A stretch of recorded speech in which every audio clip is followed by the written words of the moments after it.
नमस्कार, मी soft skill trainer Saurav आणि आपण पाहत आहात the self development coach. First impression, basic etiquettes, confidence, body language, eye contact याच्यानंतर आपण पाहणार आहोत टॉकिंग स्किल. समोरच्या व्यक्तीशी बोलताना किंवा सूत्रसंचालन करताना आपण समोरच्या व्यक्तीशी बोलायचं कसं किंवा सूत्रसंचालन करायचं कसं, त्यामध्ये बोलायचं कसं हे आपण आजच्या व्हिडिओमध्ये पाहणार आहोत. सर्वात महत्वाची गोष्ट म्हणजे आपण सूत्रसंचालन करताना किंवा समोरच्या व्यक्तीशी बोलताना कॉन्फिडंट असलं पाहिजे. समोरच्या व्यक्तीशी बोलताना समोरच्या व्यक्तीचं बोलणं समजून घेणं ही एक सगळ्यात महत्वाची गोष्ट आहे. किंवा आपली जी काही गोष्ट आहे ती समोरच्या व्यक्तीला व्यवस्थित समजली पाहिजे, अशा प्रकारचं बोलणं आपण बोलावं. आपण बोलताना आपला आवाज खूप मोठाही नसावा किंवा खूप छोटाही नसावा, अशा प्रकारचं आपलं बोलणं असलं पाहिजे. आणि सगळ्यात महत्वाची गोष्ट म्हणजे समोरच्या व्यक्तीचं बोलणं आपण ऐकून घेतलं पाहिजे. आपणच फक्त बोलत राहणे ही एक चूक टाळा.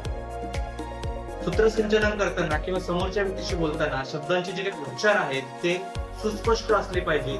म्हणजे काय होतं, समोरच्या व्यक्तीला आपलं बोलणं व्यवस्थित समजतं. किंवा सूत्रसंचालन करताना शब्दांचे उच्चार जर सुस्पष्ट असतील तर आपलं जे काही सूत्रसंचालन आहे ते प्रभावी होतं. या सगळ्या गोष्टींची काळजी आपण यापुढे नक्कीच घेणार आहोत. या सगळ्या गोष्टींसाठी द सेल्फ डेव्हलपमेंट कोच या पेजला फॉलो करा आणि या व्हिडिओला लाईक करा, कमेंट करा आणि शेअर करा.